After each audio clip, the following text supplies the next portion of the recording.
our start time, so we'll get things rolling. Welcome everybody to this year's Halloween panel, Fear, Ritual, and Representation. We're really excited to be here doing this again. My name is Sharice Mead. I'm library faculty at the Pecos campus, and I am so excited to have a chance to be here with my colleagues from the Culture and Society FOI. And I've got a whole bunch of questions for everybody, but just to get started, I want to give everybody some time to introduce themselves and what you might be, like a little preview of what you might be talking about today. And then we'll jump into the questions. And at the end of the session, if you do think of questions, anybody in the audience, you can pop those in the chat and I will do my best to fold those in as well. So I'm just going to go in the order of who I can see. So of course, now I can't see anybody. How about Hallie, do you want to start? Sure, I'll go first. Awesome. Hi everyone. My name is Dr. Hallie Edmonds. I am residential faculty in anthropology, and specifically, I'm a biological anthropologist. So I study fossils, I dig up bones and skeletons, and I teach all sorts of things about that. So I'm hoping to talk a little bit about that. I'll talk about monsters and other sorts of things. So I'm really excited to be here again and really excited for our chat. Sharice, do you want me to tag in the next person? All right, so going from one anthropology faculty to the next, I'm going to have my colleague Brooke go next. Everyone, my name is Brooke Huntoft. As Hallie said, I also teach anthropology. I trained as an archaeologist, but I primarily teach cultural anthropology now. So I teach a class on death and dying, and I also teach the anthropology of religion. And those are the kinds of things, sort of how Halloween has developed and the social factors that have led to that is what I'll be talking about today. And I'm going to tag in Greg. Hi, I'm Greg. So I'm Greg Fields. I teach English 101 and 102, technical writing and mythology. And even in my 101 and I'm a club advisor for the Tabletop Gaming Club. And we stream that, all kinds of fun stories. In my 101 and 102 classes, sometimes we do kids books based on college content. Sometimes we do games based on college content. So you may get everything from literary analysis to rhetoric, and that's what I got. So Popcorn Karen. Hi everyone, I'm Karen Villalobos. I teach economics, that's macro and microeconomics. I think that's it. My science, although you might think is not that related to Halloween, I am here to vouch for economics. It has to do with everything, of course. And I will talk, and yeah, of course, money, right? I'll talk more about that in a little bit, but in the meantime, I will pass it to Marie Hansinger. Good morning. Good afternoon, everyone. Hello. I'm Marie Hensinger. I'm sociology faculty here at Chandler-Gilbert and also honors program coordinator as well. So you might know me from that. So sociology is really interested in holidays in general, and particularly Halloween is pretty cool because we kind of look at it as a social mirror, a ritual that reveals who we are as individuals and communities. And hopefully through our panel today, you'll come to understand how Halloween reflects our values, our fears, our norms and boundaries, and how it's not just playful, which it is, but it's also deeply sociological. Awesome. Well, thank you so much for everybody. And on that note, I'm going to start with you, Brooke. And maybe you could tell us a little bit more about how Halloween traditions have evolved over time, and how those do reflect our shifting cultural values and the norms that we live in. Of course. So I think you can't really think about Halloween without considering sort of the religion of Catholicism. Actually, Halloween is really deeply rooted in the practice of worshiping All Souls and All Saints Day. And this religious practice, these religious rituals are revolved around sort of ancestor veneration, but also acknowledging those who had died as sort of this community-wide event. Everybody who had died in the last year was then acknowledged and sort of refunerized, I guess, as a community rather than individually in forms of mourning. And this was really common for hundreds and hundreds and hundreds of years in Europe.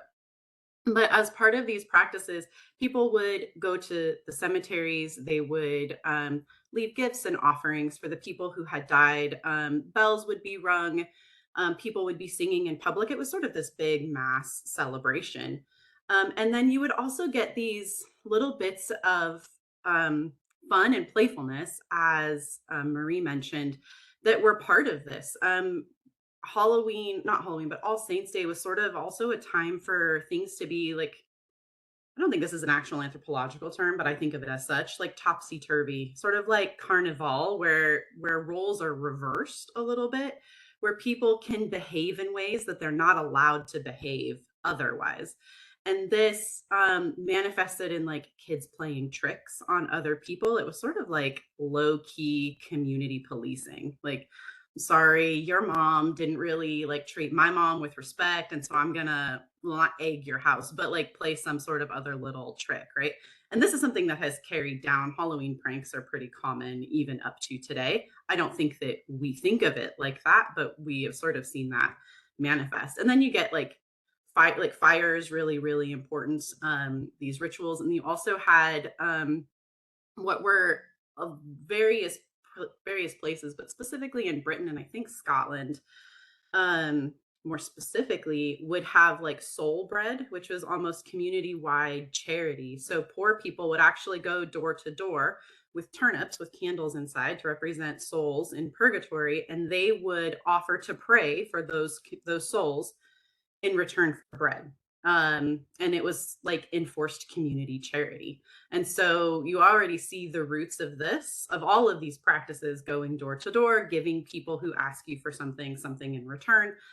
And then this like topsy-turvy bit. And then as the tradition sort of expands to other places, especially when it comes over into the United States, it loses a lot of that religious context, and it also loses a lot of like the social and the economic contexts around it. The United States was a totally new place, founded in the Northeast very specifically on very puritanical values, which divorced it from the sort of Catholic origins.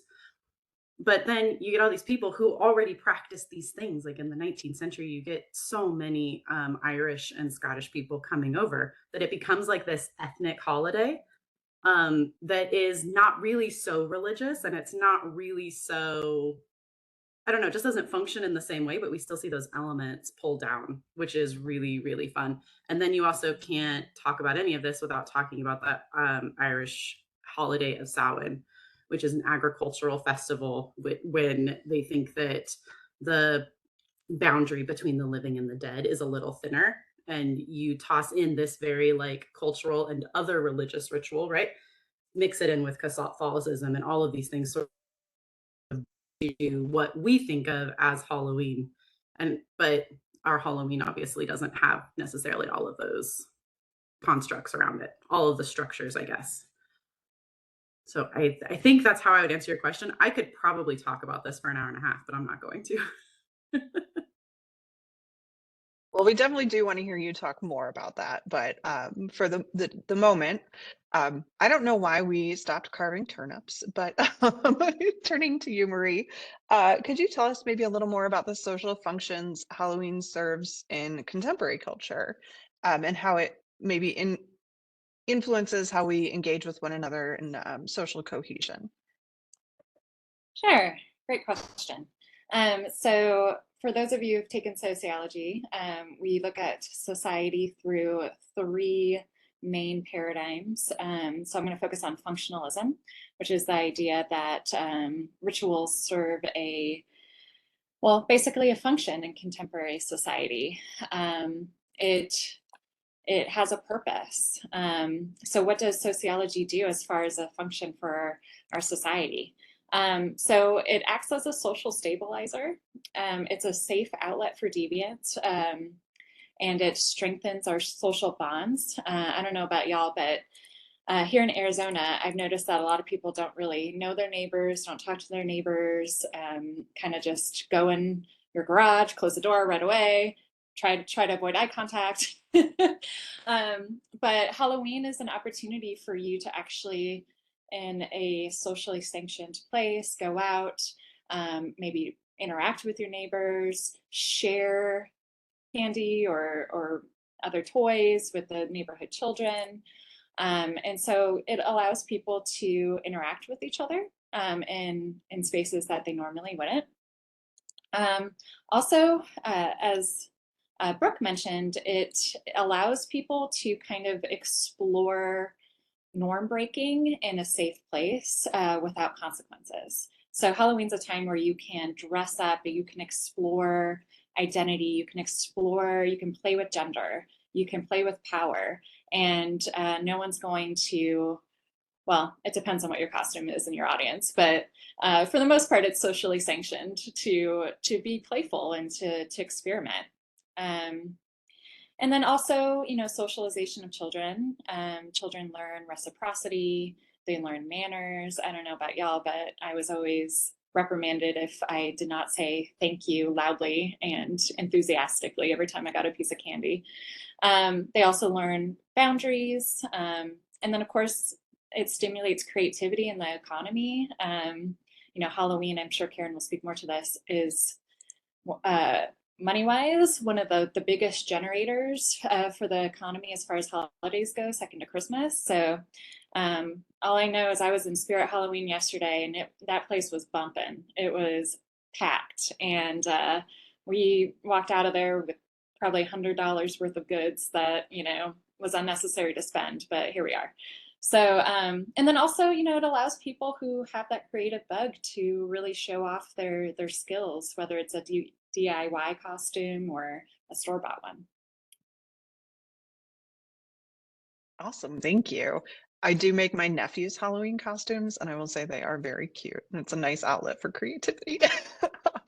And so I think maybe now, Greg, if you don't mind, can you tell us a little bit about how Halloween influences literary genres or themes, narratives, and specifically in horror, 'tis the season, or maybe the fantasy genre?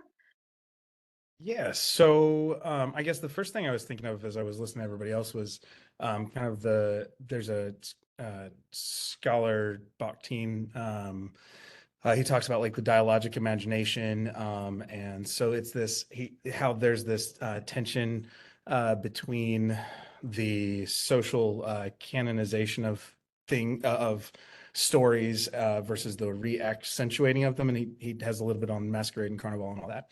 That's a very fast version. But I think what is interesting is when we're talking about like genres at all, it's the generic form. It's a variety of texts that have similar features, and there's a generic form.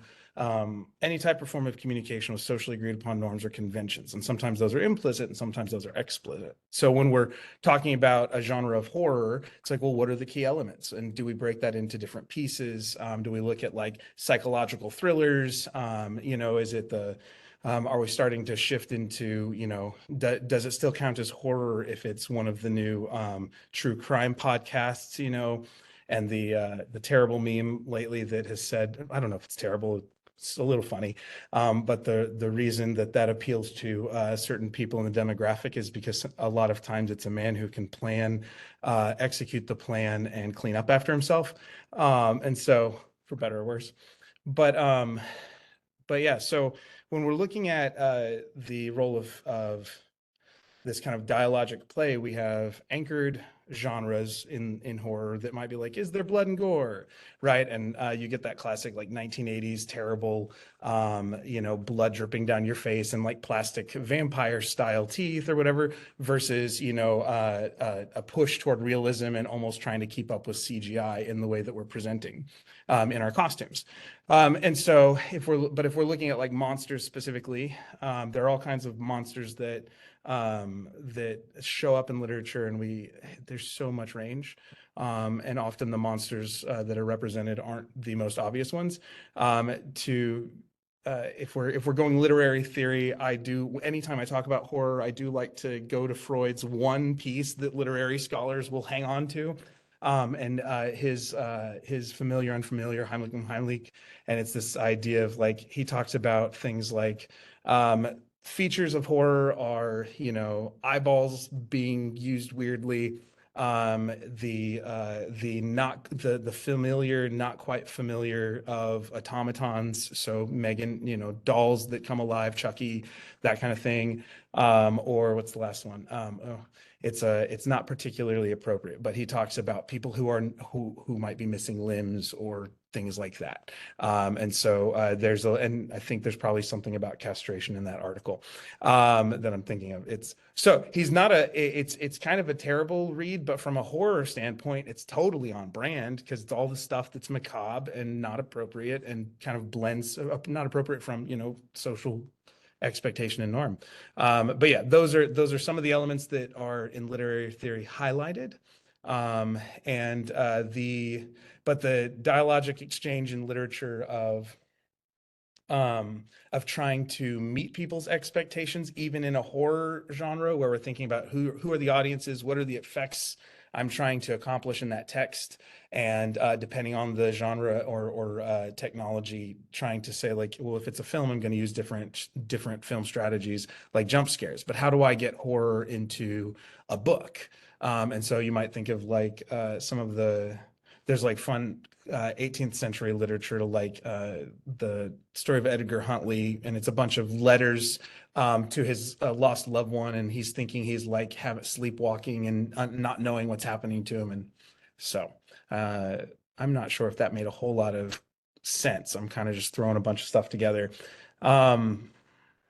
For now, though, yeah, that's it. You see some of those things do show up in tabletop gaming or telling stories. Like the big D&D monster of a beholder is literally a giant eyeball with eye stalks coming off of it. And then you can make that even worse by having a zombie beholder. So it's an undead, goopy version of a bunch of eyeballs that shoot death rays and stun rays and all kinds of weird stuff like. If that gets the conversation moving in that direction. Absolutely. Who doesn't love a monster, right? So, Karen, I'd like to hear from you now. If you could talk to us a little bit maybe about how our fears and monsters are shaped by economic concerns of the era. And if you want to talk just generally about the business of Halloween, that would be great too. Yeah, well, I would say that as a society, just like Marie was mentioning, we tend to portray our fears in a particular way, and Halloween monsters fears tend to work as a cautionary tale and at the same time trying to guide the society like to behave within the norms. I would say maybe anxieties about women independence and ownership and resilience was what used the witchcraft as the easiest scapegoat at the time in early, I don't know, in medieval Europe.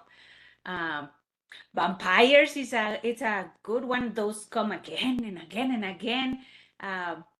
One of the main resurface of vampires was right after the Industrial Revolution, when vampires were these sucking the life out of the employees kind of thing. And then we saw them again in the 60s, 1960s, after all this sexual revolution, and vampires were a little bit more seductive at that time rather than just like life absorbing.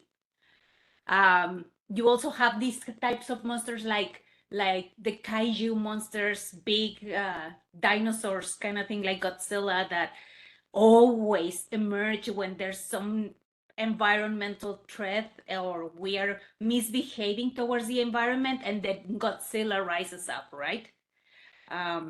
Nowadays, we have these IA scares, and everybody's wondering when ChatGPT is going to become the next Skynet, maybe.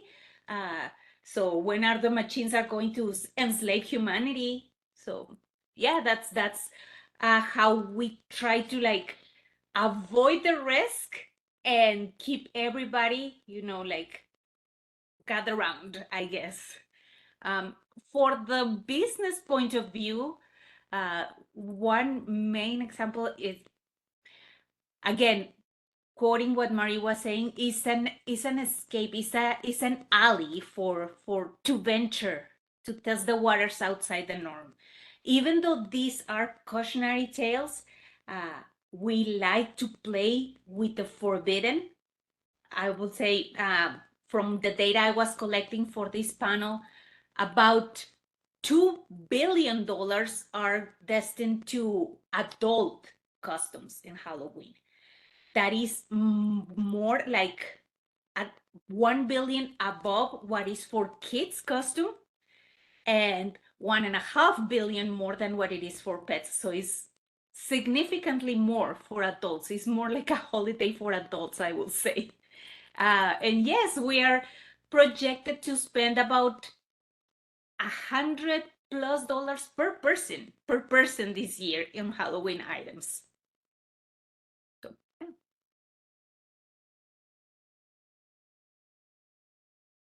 Sorry, my unmute button got stuck. That's amazing. Those numbers are absolutely flooring, but so we've had quite a bit of the history. We know it's big business buy-in when it comes to fantasy, and so Hallie, I wanted to ask you, what is it perhaps evolutionarily that makes us love these little thrills and like transgressions? That's such a good question. When we think about like human evolutionary traits, like so many of our behaviors and things are highly evolved. And what I mean by that is through millennia of natural selection acting on human populations, it's selected for these traits, which can include not only anatomical structures, but the way that we behave, but natural selection selected for ways that allowed us to live long enough to pass on our genes. Like that was the goal. And so being fearful or having an awareness of fear is actually something that's very adaptive. So if you envision like humans evolving like 200 to 300,000 years ago, our environments looked so different. So if you envision like humans evolved in Africa, you can think about like what the African savanna looked like. You as a human probably lived in a community, but there were a whole host of things that would be very happy to eat you, whether it was a lion or jaguars or hyenas, whatever those predators looked like. And so that meant that because we have been prey items in the past, we have an innate sense of needing to be on the lookout and also to be fearful, right? And so we know that the part of our brain in humans that evolved to really house those sort of instincts is actually in the amygdala, which is a really old part of our brain. And so it's that area today that gets triggered during times where you might feel fear. So maybe it's, looking in the ocean and saying, oh, I don't want to go swimming because I can't see the water. There could be sharks in there. Or maybe it could be, I don't want to climb up really high because I'm afraid of heights, right? All of this is usually in the name of self-preservation. And we know that also through elements of just evolution and changes in our environment, that our environment has actually changed a lot faster than our own anatomy. So even though we don't necessarily have to worry about a tiger chasing us to eat us, like those defenses are still very much in place. Now, on the other hand, there are those folks today that, and maybe some of you are one of them, who really love to be scared, right? And so that actually speaks to a little bit of a different part of that process, wherein we know that some folks, because of the release of different hormones and things, when you do experience something scary, that you can find that to be pleasurable. And so that can also be something that folks will have selection act on, so that keeps happening. So sometimes we might be motivated to get scared because we enjoy the sensation that that brings. So again, it's something that's changed so much from how our anatomy initially evolved like 200, 300,000 years ago. We do know, like from brain anatomy and really cool, brain scans and so on, that a lot of our ability to react, whether that's fight or flight, has a lot to do with how your axons and your dendrites are acting in your neurons. But what has been shown is that repeated exposure to like the stress of being scared does like wear down and shorten your dendrites. So as a long-term thing, it's actually not so great for you. But in the short term, it's something that can certainly have sort of these like short-term gains that again, folks enjoy. And especially now around this time of year, right? We see it all the time. But all of these goes back to this really deep evolutionary past, which taught us that we should be fearful because you don't want to get eaten at the end of the day, because then you can't continue to pass on your genes. Awesome. Greg, did you have something you wanted to add on there? Aside from I'd rather get eaten early in the morning so that I can just count the day a loss. I'm kidding. But no, actually one of the things that was happening there as you were sharing, there's a part of this fear aspect or story aspect that has to do with distancing, right? Or experiencing, right? And so as you were talking, I was thinking how culture has changed. And I went to Kenya last year and got to talk with the Maasai tribe. And it was like 50 years ago, a young man's rite of passage was to go out and kill lions. And they're not allowed to do that anymore. So they say. You know, but part of what story allows us to do is have these sort of feelings in a safer space, a place where we can experience fear, experience the emotions, and in all manner of stories, all manner of emotions, right? But this idea that there is a protective layer by having it with story that allows us to experience and grow from those. And so in the past, you know, if we look at stories where we have a lot of these monsters, like, you know, where Frankenstein's monster could signal, and I know we've talked about this in another place, Brooke and Hallie, but like Frankenstein's monster signaling like being afraid of technology or something like that. But other monsters like the Swamp Thing or whatever, indicating like the parts of natural world that we're afraid of. And then now the growth with modern psychological thrillers as a genre, like we're watching those sometimes because we're trying to develop a through self-preservation mechanism of like being able to have insight into how creepers creep, for lack of a better term. Yeah, Can I thank you jump for in that. on?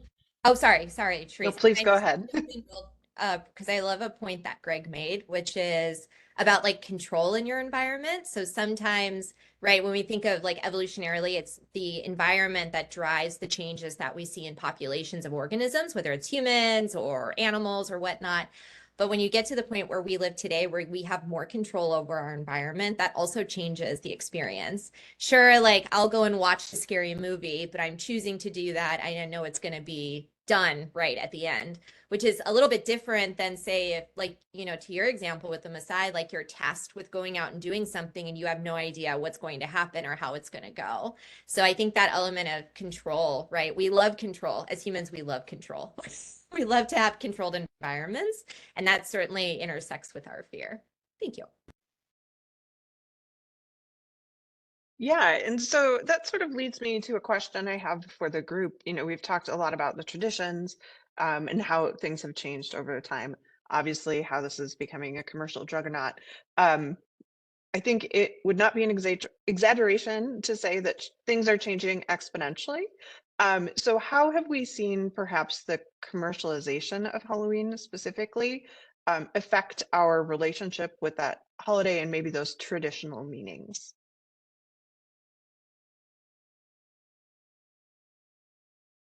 Yeah, go ahead, Greg. So this is a more personal experience than it is actual scholarship, but just because my wife's buying decorations for the first time, and I feel like the last couple of years have been the first time I've seen cutesy decorations since I was a kid, and so it felt like we, you know, like we never wanted our daughters to dress up as scary things. They could dress up as people worth modeling, like of good character or something like that, whatever that means. But as far as being a shift toward a more social thing, like Marie was sharing, like I'm definitely experiencing that as we move into a new neighborhood and go, how are we going to meet our neighbors and how are we going to get to know them without it being scary?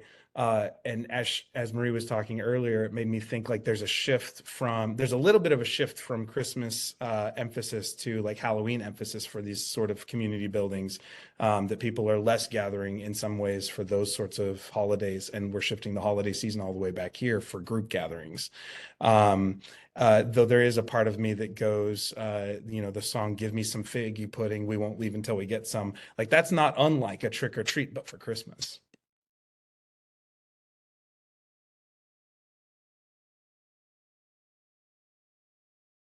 Yeah, Marie and then Hallie. Yeah, I think that's a really good point about the social solidarity, I guess, with the putting up of Halloween decorations, because it's hot, it's Arizona. We're hardly ever outside, but when my daughter and I, who's almost 5, were putting up Halloween decorations, all of a sudden one of our new neighbors was walking by with her 5-year-old daughter, and they just moved in 3 weeks ago. And we had like a nice little conversation about the neighborhood, and then it was really sweet. A few days later, we had a note card left on our front porch saying, "Hey, if you ever want to have a play date or go to the park or whatnot, here's our number." And I feel like that interaction never would have happened if it wasn't for that experience of being outside of our house. And so I was kind of like, wow, that was really cool. But as far as consumerism goes, I think also Halloween is kind of a status symbol in a way, like a representation of class. For example, my parents live in a really nice, ritzy part of town, and we live in a very modest condo subdevelopment, and and it's only 5 minutes from each other, but our neighborhood's dead. Like there's no children, there's no even the houses that have children, they don't trick or treat in our neighborhood. And I feel so bad for our neighbors. They're sitting outside with tons of candy just waiting for kids, and there's no one there because they all are in my neighbors or my parents' neighborhood hoping to get the full-size candy bars and the really extravagant 12-foot Jack Skellington inflatables and haunted house light. Like some people just really, really, really go all out with the decorations and the candy. And people come from all over more modest parts of the valley to these ritzy neighborhoods thinking that they're gonna get a better haul. And so yeah, I really do think like every year, we spend more on the decorations and we spend more on the candy, and with inflation, it's $20 a bag for a decent sized bag of candy. And it's like, like that's painful to buy. But there's definitely a class component to it. Speaking of decorations, and I dropped this in the chat as well, which I saw folks responding to, but as an anatomist, I always find it so entertaining to go to the big box stores and see all of the very interesting anatomical interpretations of animals. And so I think it's so funny. And I love that folks are so invested in giving everything bones where they don't have bones. But sometimes it can be a unique challenge because of the area that I work in, because I teach forensic anthropology, and I teach my students skeletal identification. Sometimes you have to do a little bit of work to disentangle like what you are working on are like real human specimens versus like what you see at Halloween. And so I always think that that's something that's always, I'm reminded of every Halloween, every time I go to Home Depot or Lowe's or whatnot. So. Yeah, very true. And the varying numbers of teeth. Like humans don't have that many teeth, or they don't have enough teeth. It's none of them are right. Karen. Yeah, well, the joy killer, of course. I was thinking when it comes to traditions and what Marie was saying about taking advantage of that marketing side of it. Uh, I guess it's a two-way road in this case. Uh, right now we see the I don't know, proliferation of, it's called the gig economy, where you have this opportunity to do something right now that maybe it'll change tomorrow. And you see all these content creators, not only TikTok, Facebook, and all those avenues, You also have stores, well, of course, Amazon, Etsy, where you see all those people that do crafts and very artistic things, trying to change that tradition in something that you can monetize, of course. So I will say it benefits both sides of the party. Those who consume and are ready to maybe stand a status claim with something handcrafted, with something artisanal, and those who are trying to monetize out of that. Yeah, and it's almost certainly, well, I mean, it is producing an enormous amount of garbage, right? That's another thing that we probably won't have a chance to talk about, but all plastic vampire teeth they don't turn into family heirlooms, right? So they're being sent across the ocean and then thrown away. But I digress. I'm also a joy killer, so Brooke, what would you like to add? I just wanted to round this out a little bit because I want everybody to be okay on some level with like this perceived degradation of Halloween. We've actually been degrading Halloween since it was invented, if that helps at all. Like, it's like Halloween in lots of places started out as like a rural agricultural festival, and you go to cities and I don't I live in a city, I don't have a farm. Do you have a farm? I don't have a farm. I don't care necessarily about the changing of the seasons because I don't have to produce my own food. And then so things have to shift, right? And so even 300 or 400 years ago in Great Britain, which is really where you see Halloween sort of coalesce in ways that are familiar for us, in the cities, they like girls are going and they are divining who their future spouse is going to be. Divination was a huge part of it. I did not divine my spouse on Halloween at all because that's not like how we do Halloween. So it's like, but people in rural areas also weren't doing that so much. They had smaller communities, they knew everybody, and so it was just Halloween changes to fit its context every time. And so we can get really upset about all the junk. I get it, but it's also there's no like pure form of Halloween that we could go back to. Like that doesn't actually exist. It changes with every single iteration, every 25 years, every time it goes to a new place. People pick it up and change it. And so don't feel like you're not going to give your kids the true Halloween because I don't think it exists. I think that it is something that is actually really really good at representing the here and now, and that's all I have to say. We've spent a long time on that question, but I really wanted to say it. So No, I love it. And you set us up really nicely, I think, to transition a little bit. And I was wondering if you could tell us maybe how Halloween compares to similar or dissimilar events in other cultures. oh gosh. Okay. Well, there's lots of cultures in the world, but I will pick maybe two. So we are probably from where we live familiar with Dia de los Muertos.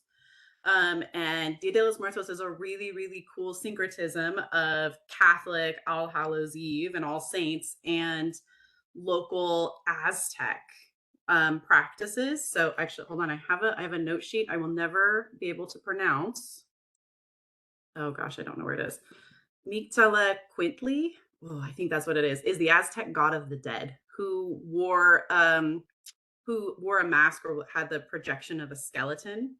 And so, and then ancestor veneration was really, really, really important for the Aztecs in ways that were different, but sort of similar to Spanish Catholicism. And so with Dia de los Muertos, you have this really beautiful blending of those two practices and these two religious rituals together into this vibrant sort of celebration of life and ancestor veneration that you get with Dia de los Muertos. Everybody that is here, if you have never experienced it at all, go find an ofrenda. I think there is one on campus. There's several. The Chandler Library also has one. The Botanical Garden puts one up. Scottsdale, I think, has a big parade. Tucson has a huge thing. Dia de los Muertos is a really, really cool ritual. And you don't have to be religious to participate in it. It has certainly crossed boundaries in the US from a religious ritual to a cultural ritual. And then I think the other one that I want to bring up is in China, they have Hungry Ghost Month, which is also really rooted in Greg, you look very excited about this, in ancestor veneration, but in a different way. In China, there is an expectation you have to continue to feed your ancestors all the time. And so they would do this by burning effigies of things. So you want to send money to your ancestors. You don't burn money, you burn paper money. You want to give them a house, you buy a paper house. You want to buy them a car. And so all of these things are burned and then sent up into the afterlife. And so your ancestors can have all of those things. And it's really, I think, also class sort of in a different way. How ritzy can you make your ancestors' afterlife is how much money you can spend now on things that you're literally burning. Literally, we're burning money in paper money, real money, whatever. And then, but the hungry ghost part is some people don't have descendants, right? Like you don't have offspring, your offspring don't have offspring, tragedy, natural causes, whatever. And so you become a hungry ghost. And then you get mischievous or you get mean. And so people will leave offerings outside of their houses and outside of their businesses for a whole month to ward off the hungry ghosts so they don't come and do like mischief on you.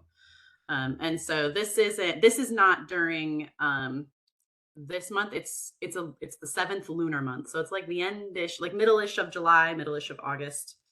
But it is definitely, it's so focused on ancestors and taking care of those who came before you and this veneration of the dead that Halloween used to have. I don't know that it really still does.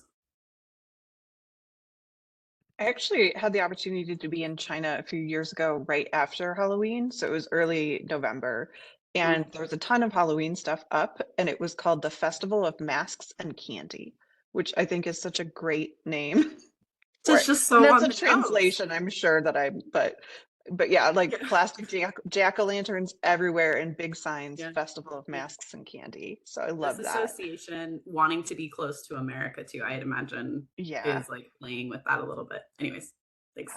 thank you.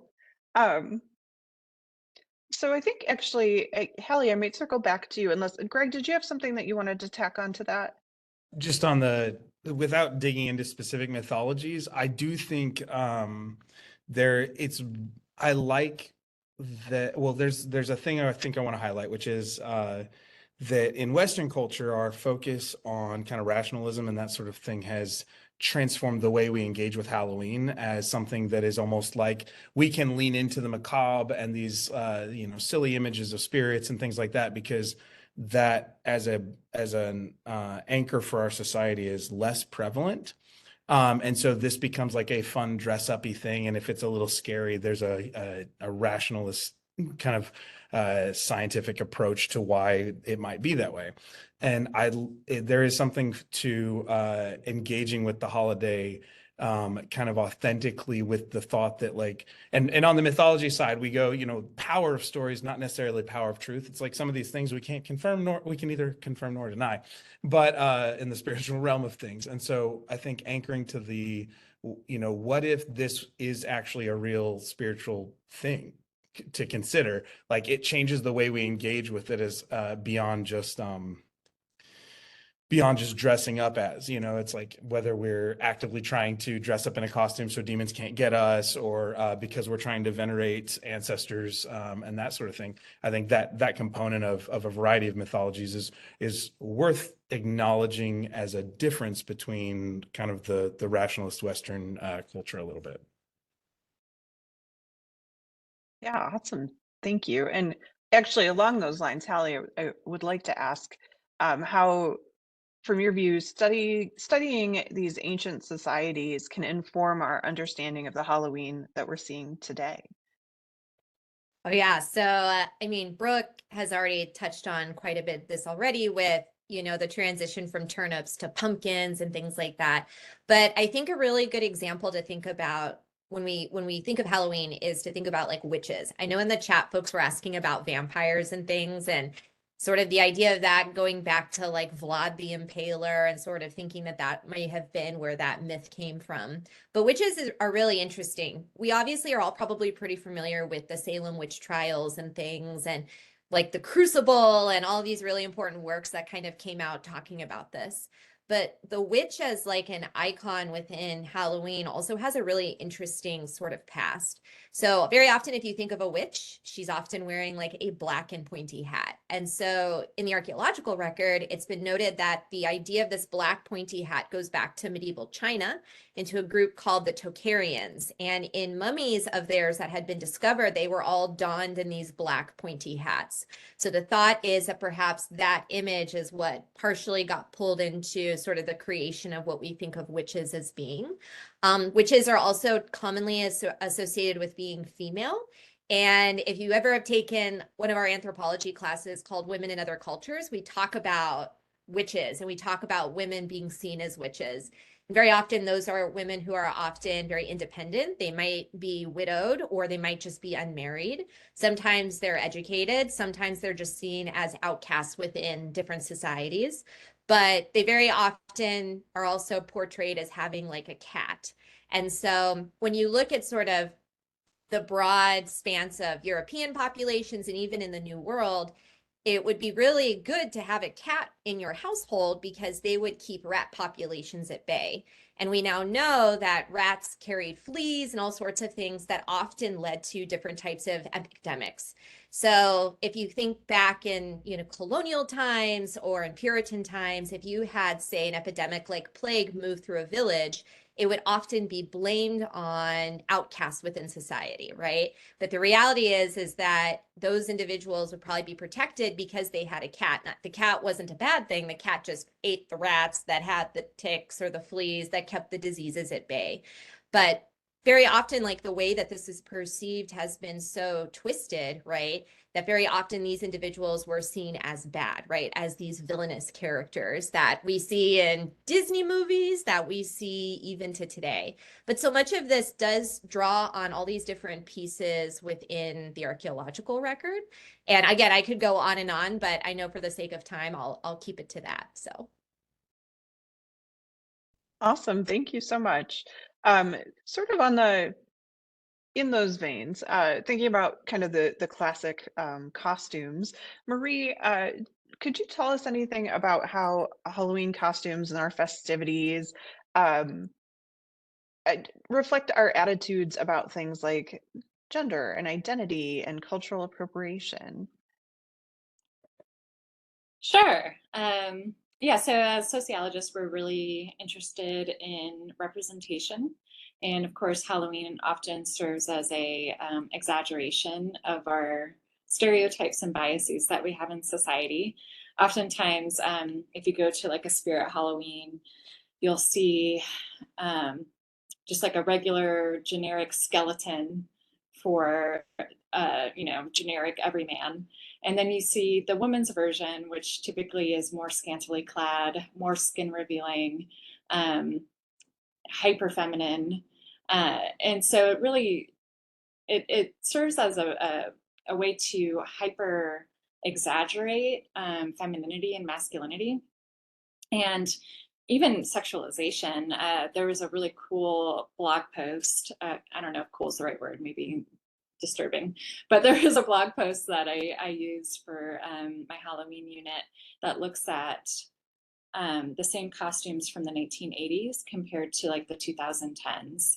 And even the costumes that we put on children have become a lot more sexual. Like, obviously we're not sexual, like we don't think of children as sexual beings, but the costumes are, shorter, they're, have more makeup and kind of are designed to exaggerate certain attributes. But also Halloween can serve as a way to subvert gender norms. Oftentimes men might feel more comfortable embracing femininity, which is not sanctioned in everyday life for a lot of people. They might use it, for a funny reaction, or hey, I'm in drag, but obviously I'm not a woman. I'm doing femininity very poorly, but it just, you can play with stuff like that.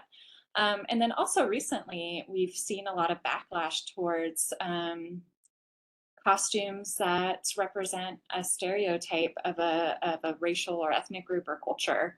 There was a hashtag going around a few years ago called "My Culture is Not a Costume."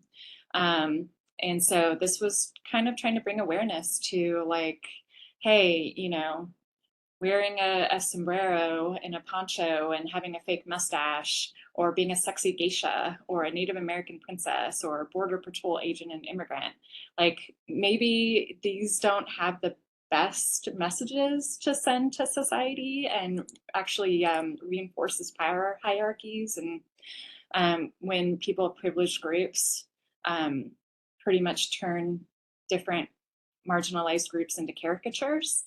So that's something interesting as well. And then, you know, I talked about the commercialization, or we talked about the commercialization of Halloween and it being related to, you know, class identity.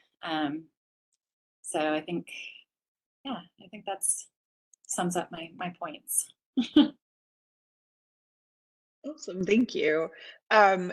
Greg, how can Halloween be a backdrop for exploring some of these deeper emotions and psychological literary themes? So we talked about how costumes and how some of the changing traditions serve as sort of this mirror. How does that show up in literature through your lens? How can it be a backdrop for, say the second part again? Exploring deeper human emotions. Well, there's because there's so much variety in this holiday, it does lend itself to, it doesn't just have to be scary stories, right? It's like depending on what people want to engage with, we have a lot of variety we could go into, and it could be the kid style version, or it could not. And so I think one, recognizing there's a there's an element to horror that not everybody wants to deal with, and then there's the fun element, you know, cutesy costumes and cutesy, not sexy, just to be clear. You know, where it's like our kids dressing up as Thor or whatever, you know, what does it mean to role play? What does it mean to, and there's, Bakhtin talks about imaginative play, but so does, oh gosh, I'm going to get it wrong. I want to say it's James Berlin, on the rhetoric side. But there's something to be said for having a story, having empathy for the main character, trying to put yourself in their shoes, through the reading of their experiences and that sort of thing. And so sometimes there is an opportunity when we have the fuzzy boundaries between self and other, and people in psychology can talk more about that than I can.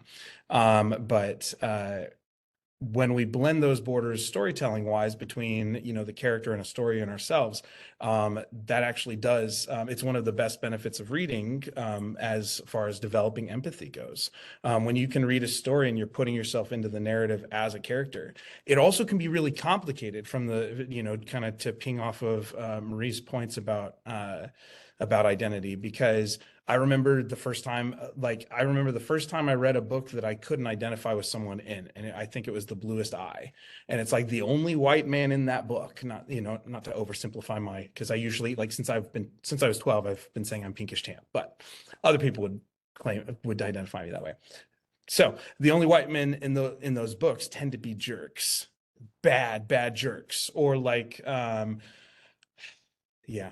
So some of those were really hard to read going through, like some of the stories we have when we're trying to, you know, sometimes it can be scary to blend the line between us and good guy or bad guy. You know, it's if we're trying to become a better person, then there's something to be said for, you know, I tell the D&D club, I read all about and study all about heroes, and there's something about doing that that makes me want to be more like one, right? And on the flip side, you know, it's possible that exploring the darker sides of us also at least helps us know where our limits are.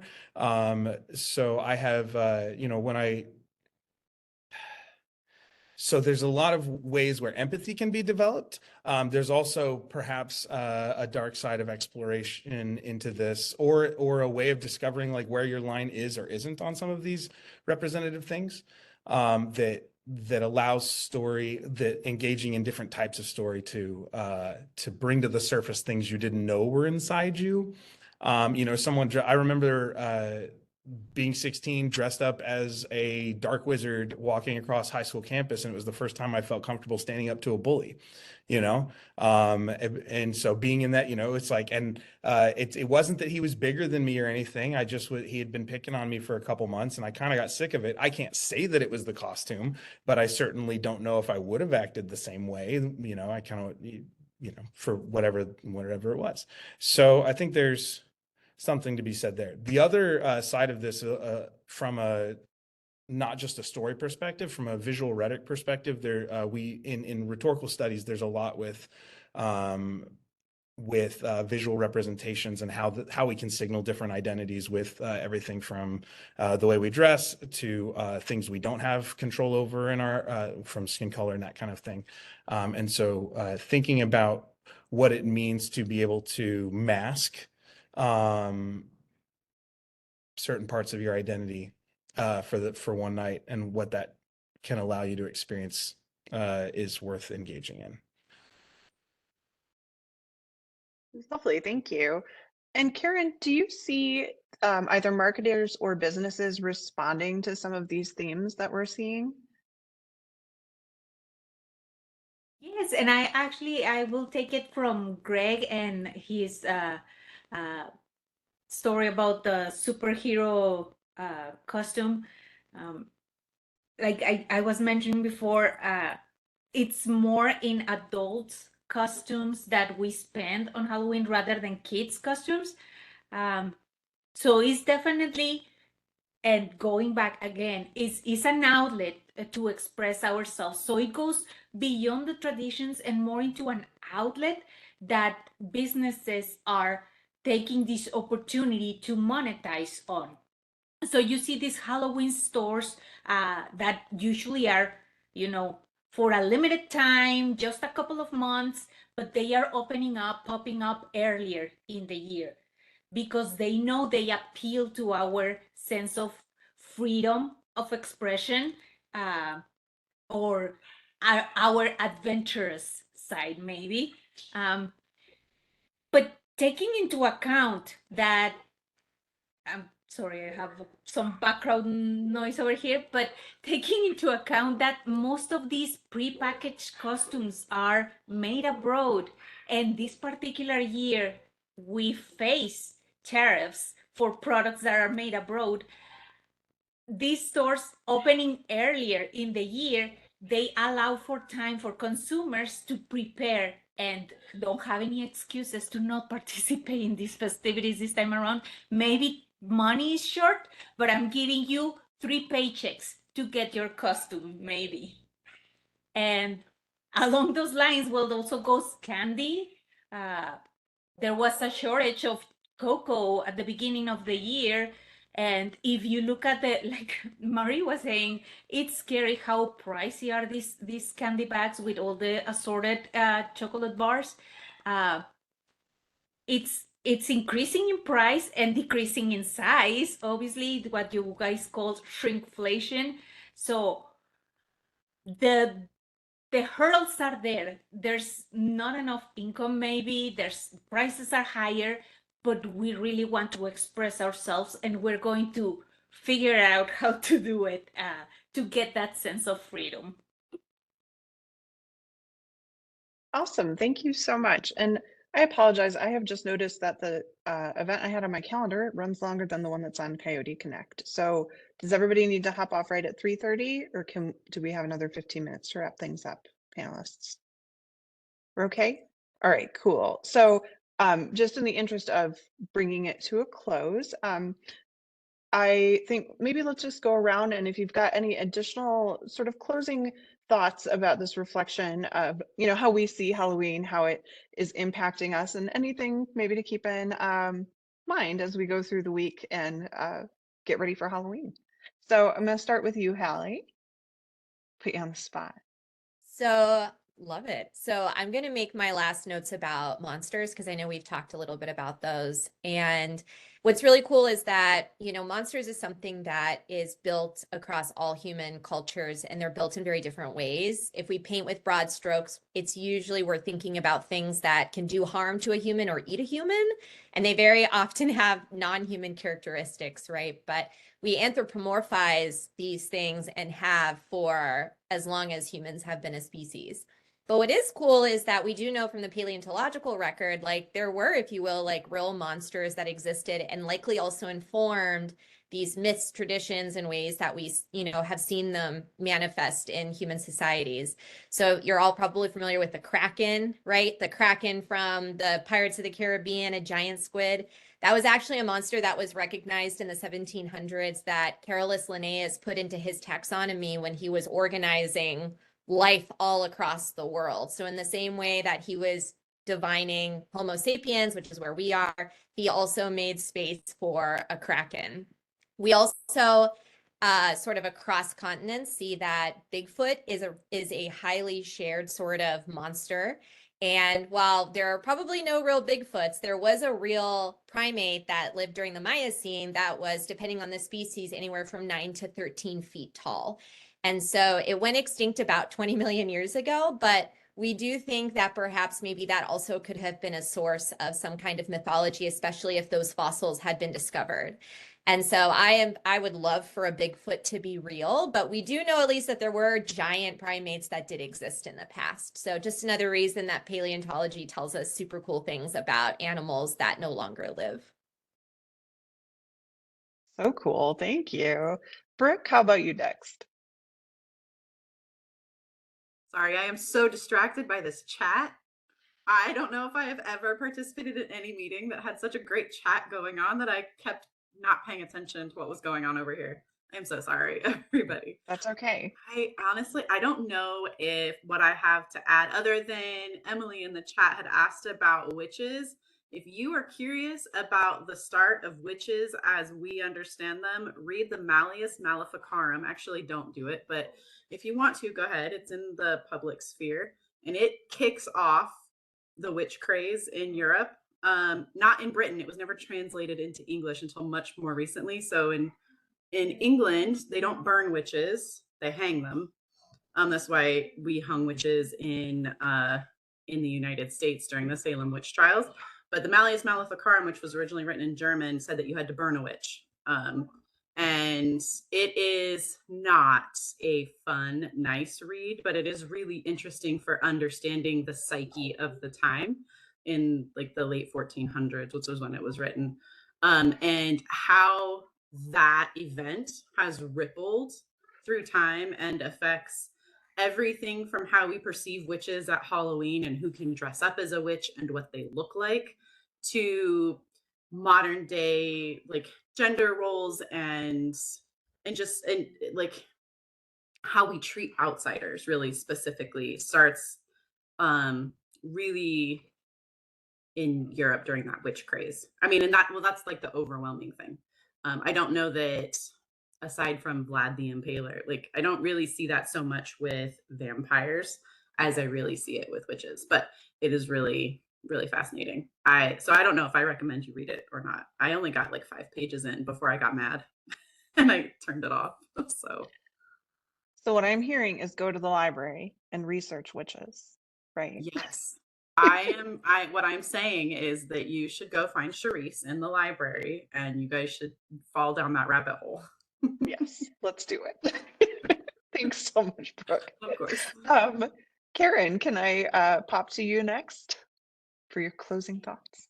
Yes, perfect. And again, taking it after Brooke and these aliens, strange, the unknown thing, I think we need to keep in mind again that our fears are based on what the society wants or expects for us, and it relates to markets at the end of the day.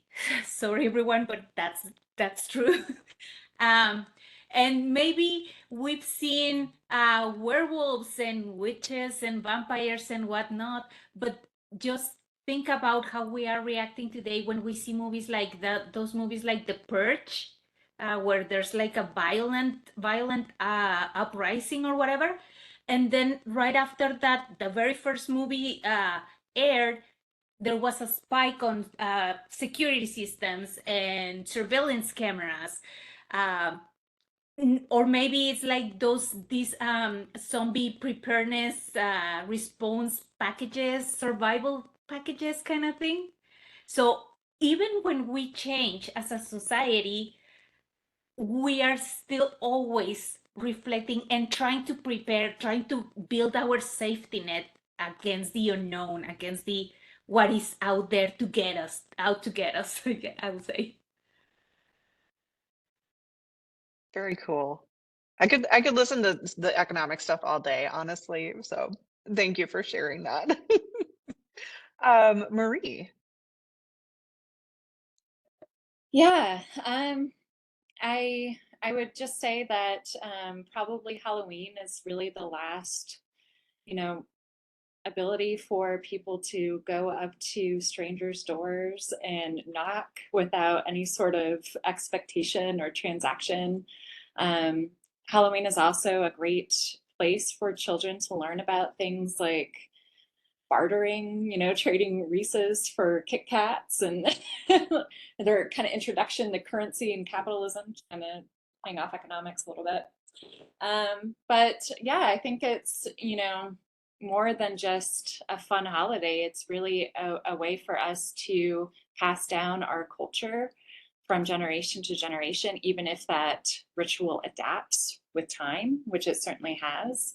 And then kind of just to piggyback on what other people saying about how our fears are reflected in the themes of horror and Halloween. So I imagine we'll see a lot more themes around AI and robots taking over jobs and people and all that stuff. So it's really it's fascinating to look through history to see what people were scared of and how that's reflected in horror films, whether that is, King Kong and invasion, or climate change and A Day After Tomorrow, or zombies and the fear of the other. I think Halloween and horror can tell us a lot about society. Awesome. Thank you so much. I went trick-or-treating with my nephews last year, and the very first house we went to, we're like, all right, go up to the door in your costume. And the 2-year-old like tried to let himself in. So it's like, oh no, this is not the norm we want to teach you. You can't just go into somebody else's house, but you can get candy from them. But all right. And last but not least, Greg, what would you like to add before we close things out? I think one of the things that is circling here is the like a lot of the times it's that representation of the unknown. Like I'm thinking back to the vampire question about neighbors, right? It's like a neighbor is an unknown. They could be vampires. It's Schrodinger's cat but with story. But who knows? Or they could want to suck your blood. They could be axe murderers. I don't know. They've got a weird garage. I don't know what that tool is. Who knows if it's a bone saw or not. But I think something to be a lot of in storytelling, a lot can be done through with absence and presence. And so there is this idea of like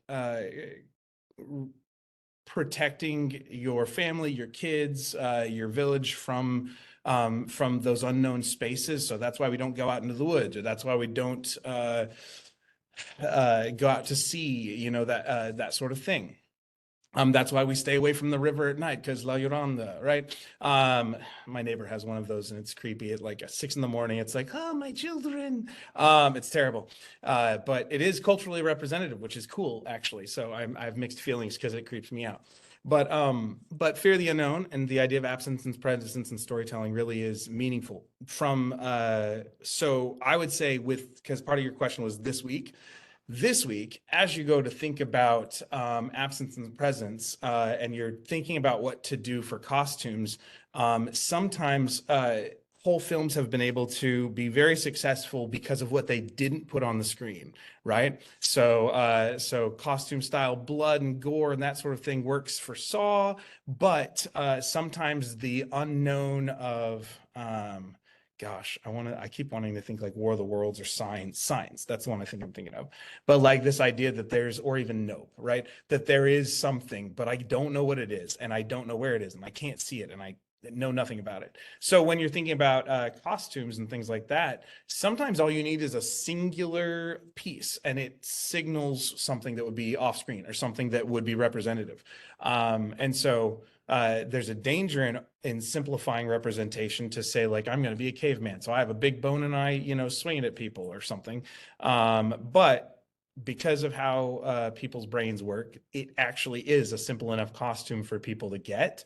Whether that's good representation or not, it's probably not, depending on what your costume is. But you can get away with very simple costumes if you choose the right prop. And that's something that I do talk about with story too, especially with kids' books. Like I tell my students, like, you can have stick figures and the one with the hat, is Sally, and the one with the magnifying glass is Shine Thin, right? And so it can be as simple as a singular representation that people hang on to signal. So that idea of absence and presence, both from the horror side and if you're trying to build costumes. Yeah, that's awesome. What are we mapping onto Halloween, and what purpose is Halloween serving for us? So thank you all so much, and everybody in the participant side who hung out for a little bit later. I think that about does it, unless there's any final. Maria, we've got the survey in the chat. Please make sure you do that so you get credit for attending. And anything else we need to add? Oh, I just wanted to make a plug for Culture and Society, since our chat was so robust and rich. Students, if you enjoyed this conversation, you would probably enjoy classes in our field of interest, which include anthropology, economics, sociology, English, amongst many other disciplines. So we hope to see you in one of our classes and can continue these really rich, fun discussions, because really social science and humanities are in so many aspects of life that you wouldn't even think of. So that's my pitch. Thank you. Love it. Information science too. Yes, also information science. All right. Thank you, everyone. Thank you so much.